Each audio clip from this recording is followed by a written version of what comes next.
There has been a lot of talk recently about some of the Packers defensive linemen who struggled through injury in 2024. What is the realistic upside for this unit in 2025? Let's talk about it. Yeah, I've been wanting this shit forever. I've been in the field with whatever they throw at me. Brush it off, pick myself up, moving on to the better. Okay. Hey. Yeah. Ain't no errors, baby. It's a new era. I wake up early, feeling rich like I'm cash. Welcome in. Another episode. Sounds good. Thank you, everybody, for coming back and taking a listen to us. I am one of your two co-hosts. My name is Rob Ralph. Of course, next to me, as always, is my best friend, Jordan Olson. We are very thankful for you guys to come back. Just know that we do have new content every Wednesday and Saturday on Spotify, Apple Podcasts, and YouTube. So please make sure to like, sub, and follow us on those platforms as you are able. As I alluded to, though, in the beginning, Jordan, we are going to be taking a closer look into all of our defensive line men and some of the coaches. And I feel like there's a lot of different narratives that we could go here. But, we did bring in a new defensive lineman coach and DeMarcus Covington. Jordan, do you think that he'll make an impact this year on this team? Well, I mean, from what I would read from the veterans and Matt LaFleur, it would certainly indicate that he already is. He's somebody that in a recent article that I read, I think on Packers.com, so that received a master's degree in defense, working for Bill Belichick and the New England Patriots, and has extensive experience there, extensive experience in college coaching defensive line. And I found it funny until recently, I didn't know that he was formerly a college wide receiver. So when he joined the coaching ranks in college, they asked him to switch to the defensive side of the ball, and he wasn't very happy about it. He said that in a recent presser, but he dove right in, and here he is, at the highest level. He was a defensive coordinator last year. He's got a chance with, I think, a great team, a great opportunity. And, now that fell apart for him because of the past coaching staff got reworked. But yeah, I think that he can make an impact. He's preached a couple of things: details, energy, communication. Rashawn Gary noted his confidence and his attention to detail. And Matt LaFleur was talking about a conversation he had with Kenny Clark, and he talked about his level of detail and some energy he's bringing to the room.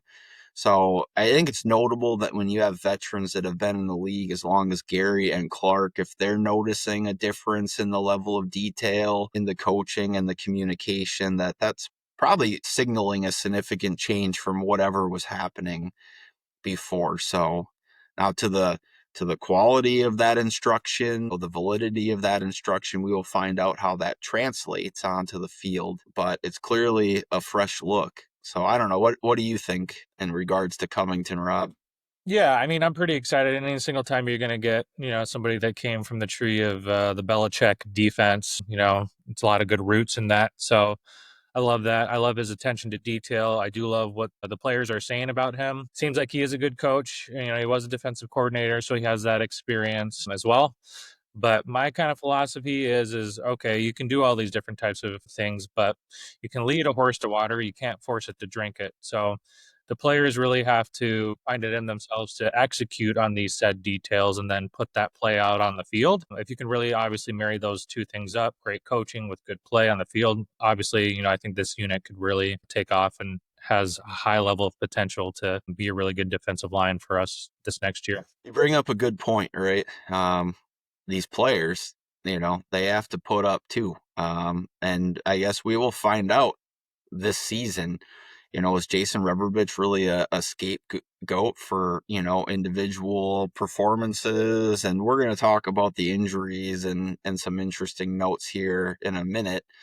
But yeah, I will be very interested if this unit improves or if certain individuals improve.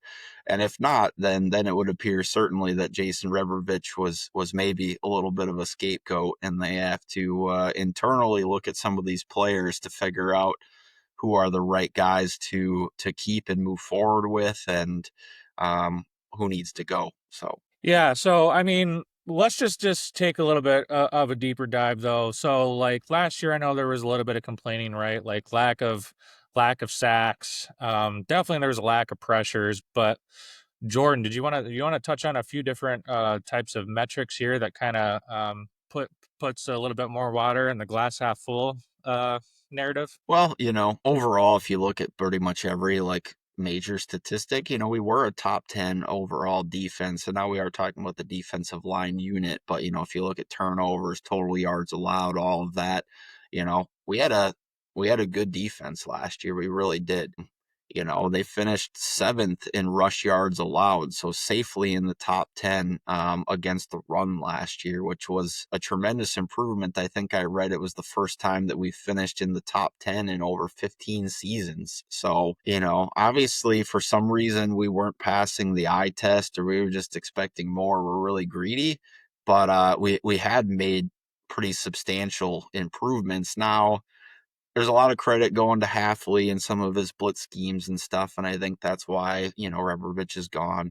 But we also did finish tied for 8th with 45 sacks last season, and that's going a handful of those games with like 0 or 1 sacks, right? So some of that came later in the season.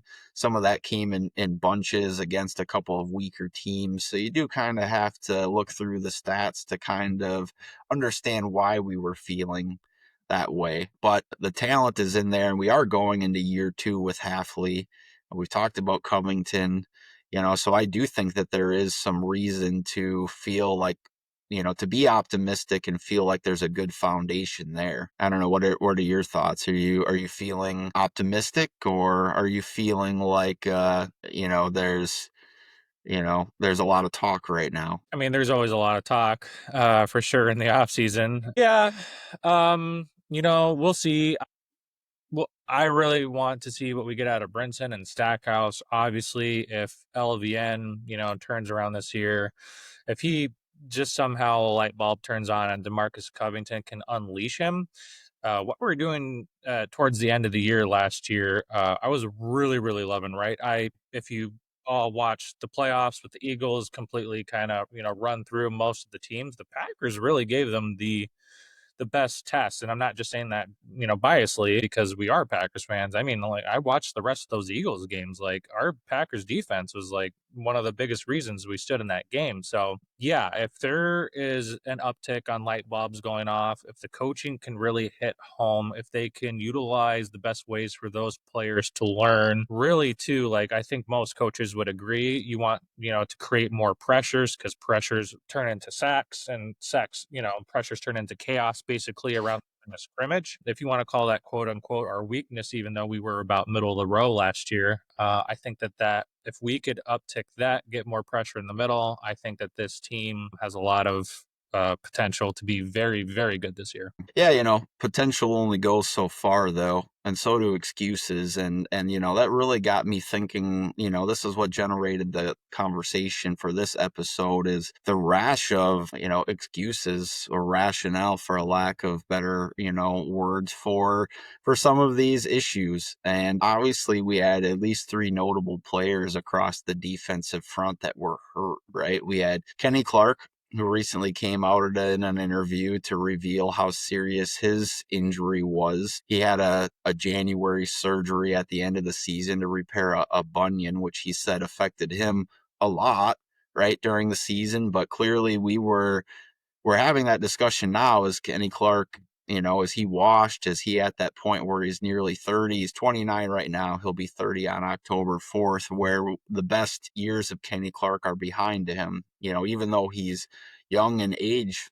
relatively, he has a lot of miles on those tires. He's played 10 years in the NFL and was a 3-year starter at UCLA as well. So, another interesting note with Kenny Clark quick is it that coincidental, now that I looked into it, that he got hurt on a tush push play against the Eagles, that the Packers are really pushing this narrative as that's a dangerous play?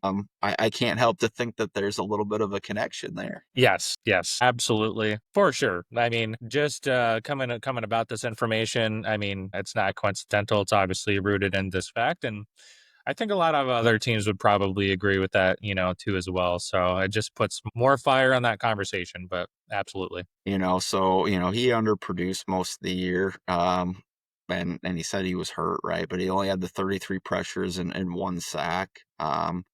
He had his lowest PFF grade in a number of years. He had a 59.3 PFF grade, which is just not cutting it for a guy who's formerly a multi-time Pro Bowler.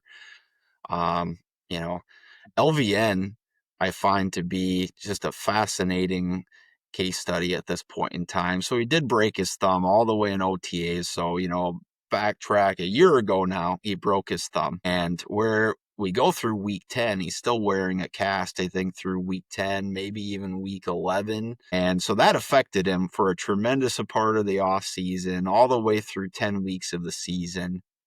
And now you hear echoing, I guess excuses, rationale, whatever, that the broken thumb prevented him from, generating good hand technique. And then afterwards, there was a mental block and getting comfortable or confidence to like use those moves. Now, you know, I think it does show it's not coincidental either that his best games were maybe his last 4 or 5 games of the season after the cast was removed. So I do have some room for optimism that there is some validity to that. And then, not to go on too long here, you had Devontae Wyatt missed 3 weeks due to his ankle injury. And now when he was healthy, he was tremendous. He had a 71.7 pass rush grade, had 5 sacks.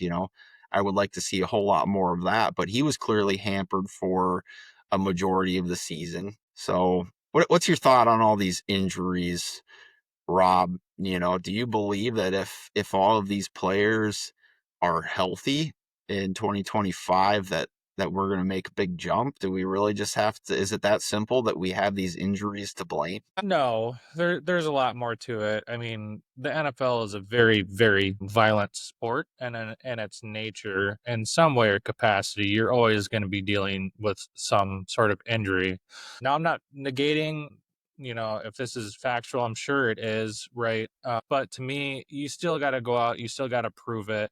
Now, injuries to your ankle, injuries to your hands, I totally understand that. And like you were alluding to as well, his last 4 games were, some of his best games and starting to come on. So, I mean, also, yes, like if your team stays healthy for any NFL team, quarterback, defensive line, cornerbacks, wide receivers, whatever it is, if the healthiest teams, usually, not all the times, or some of the ones that make it, throughout better throughout the season and into the playoffs, if not into the Super Bowl.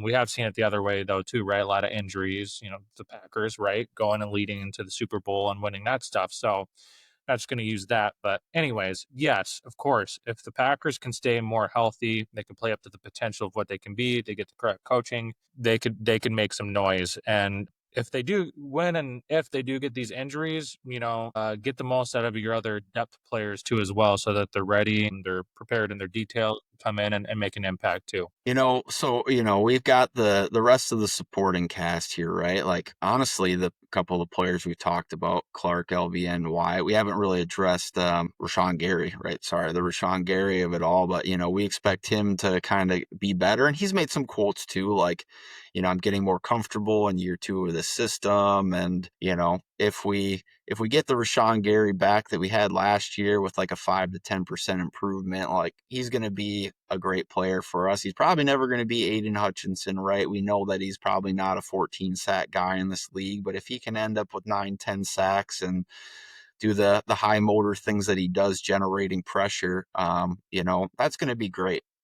But, we kind of know what Ingabari's going to be, Brooks and Wooden, however you feel about them. I like what Brooks brings as like a 4th defensive interior lineman on this team, maybe even a 3rd guy. He can do a lot of things. He can play outside. He is a good technician. So I'll be curious how Covington could take a guy who's already made his way on technique, and maybe he gives him one more trick in his bag. And then, going into year 4, Carl Brooks really like kind of explodes above his level that we've seen a little bit more. I've always liked Carl Brooks, but, Colby Wooden, I feel like we kind of know what he is, but we'll see what this coaching does.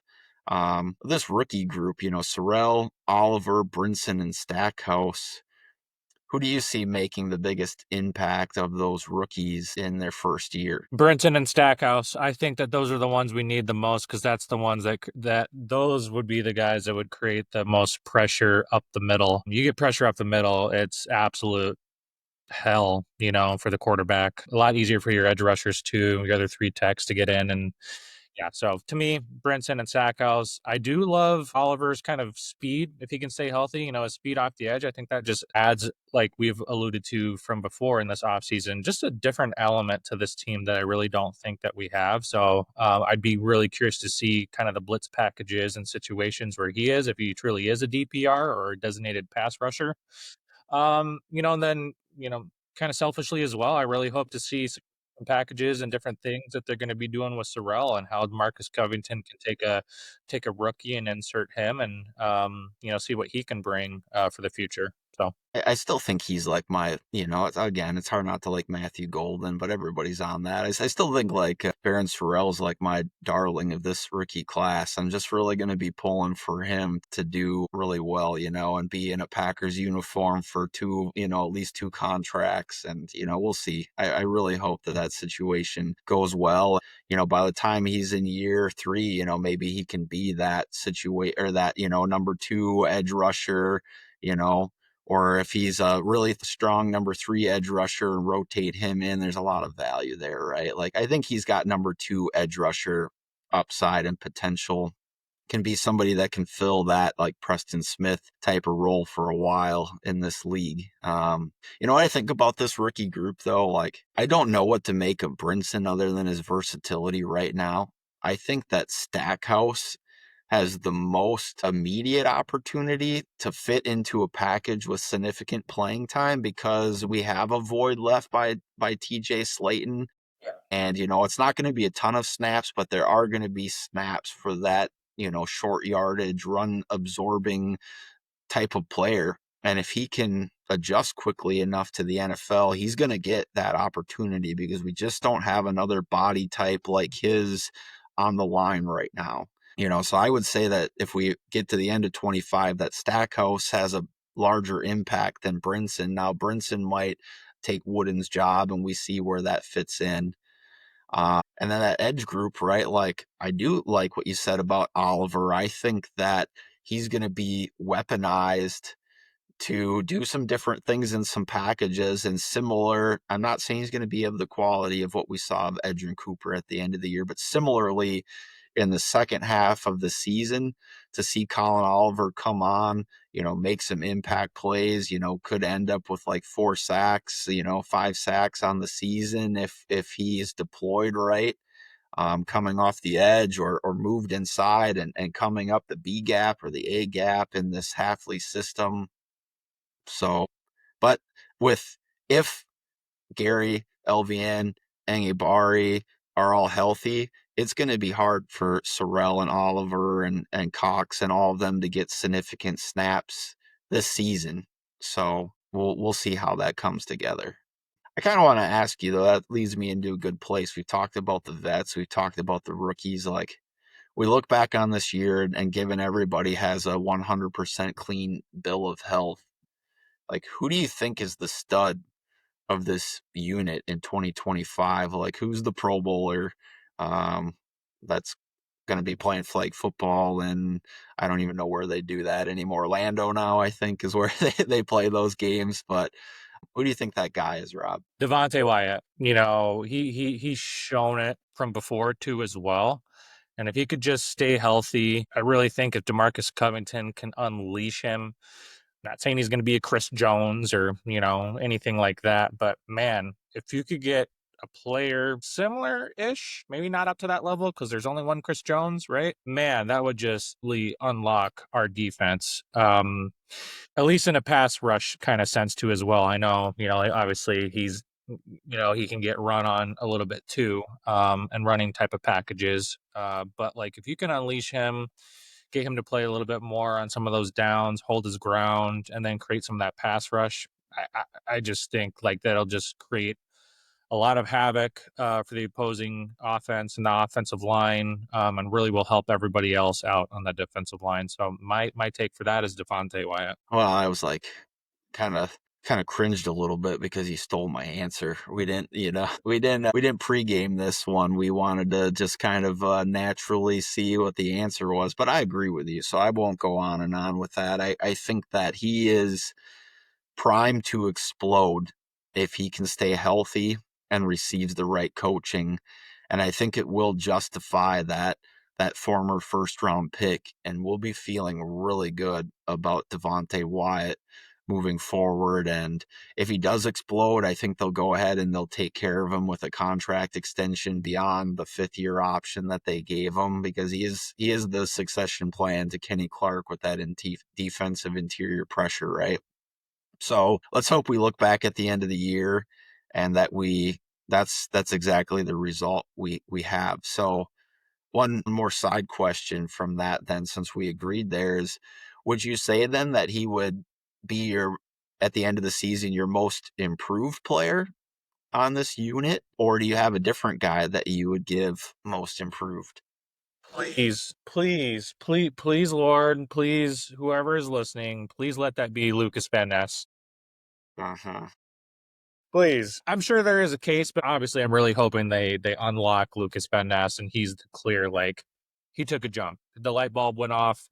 DeMarcus Covington got him to play, 40, 45, whatever, 30% better. And that created, this much more pressures, sacks, opportunities for your other people in defensive line. Now, if Devonta Wyatt actually just absolutely has a monster season and does more than that, and Lucas Van Ness still has his own kind of ascension this next year, I'll take that narrative as well, but I'm not going to be greedy. I want it to be Lucas Van Ness in any sort of capacity. Hmm. I think you are being greedy because now we're asking for Wyatt and LVN to take that next step, and that's what we need. I mean, that's what we've invested, and we need to see that from these players, right? We have like four former first round picks across this front, and they need to put up. And like Kenny Clark, if he's at the tail end of his career, he just needs to be like return a little bit closer to the mean of what we've expected from Kenny Clark, right? But I'm gonna double down on my response. I think the stud in 25 is Devontae Wyatt because he's the most improved player in 2025 and Makes sense. somebody who will be in Orlando, as a Pro Bowler at the end of this season. But it would be great if LVN, we could get, you know, LVN, I think did he have 4 sacks last year? What did he have? 5 sacks? 5 sacks and 20 pressures. If we can see that turn into 40 pressures and 6 or 7 sacks, I think we can feel really good about that as a, emerging number 2 guy. If you can get 40 pressures and 7 sacks, and if that's what we can get out of LVN for the next 3 years, we can be good on that, especially if he can be stout against the run. And it's not what you expect from the 13th overall pick, but it is a level that if you can give me 7 sacks a season in the prime of your career and 40, 45 pressures, we could live with that, right? So, but yeah, I don't know. I think that kind of brings us to the end of this discussion. I don't know, Rob, do you have anything else that you want to shore up from this before we get our listeners and viewers on to their day? I'll just get everybody hyped for this season. I know there's a lot of talking, there's a lot of narratives, there's a lot of storylines, but with the addition of DeMarcus Covington, right, coaches do make impacts on teams and can make obviously, tremendous impact. So I'm really excited for him, for this defensive line. We have a lot of capabilities, a lot of potential. If you dive into the metrics and the data from what we did last year, there's a lot of great things that we can continue to do. And a lot of these different types of points and pieces that, if they ascend and continue to get better, could really take us to a top level defense, specifically on the defensive line for this year. So pretty excited. Yeah, I think it says a lot, right? There's been a lot of conversation about wide receiver all off season and the people they added there and who will emerge from that group, right? And I think Rob and I are like, this is just as interesting, if not more of an interesting conversation, because they didn't really add anybody besides some late draft picks, all day 3 draft picks to this group. And they're really counting on the guys they have to perform. So when we get to the end of the season, as much as that wide receiver group is is important for this team's success, I think this unit is every bit as important. Rob and I got some good stuff coming up for you here in the future. We're working on a top 10 coaches in the NFL, and we're talking head coaches, right? Because getting into all the coordinators and everything would be crazy. Is Matt LaFleur in that top 10 ranking? I bet you that some of you have some opinions about that and where he falls and how high he should be rated on that list. So tune into that. We're still going to have some great guests on our show this off season. We got a lot of good stuff to talk about. July, we're going to hit our top 10 quarterback episode again. I know that was a popular one for us last year. A lot of talk about quarterbacks. So, stick around, tune in this off season. We've got more great content every Wednesday and Saturday right now. Make sure to share this with your family, friends, other Packers fans. You can catch us on Spotify, Apple Podcast, or on YouTube, and that's where most of our listeners are. But if you're going on a long drive on a summer trip, make sure to tune into us on one of those other platforms, right? You can connect with us on X. Rob's at Sounds Gouda with 3 A's, and I'm at Olson Jord. But until next time, Packers Nation, have a Gouda morning, a Gouda afternoon, and a Gouda night. Go Pack. Go Pack. Been wanting this shit forever.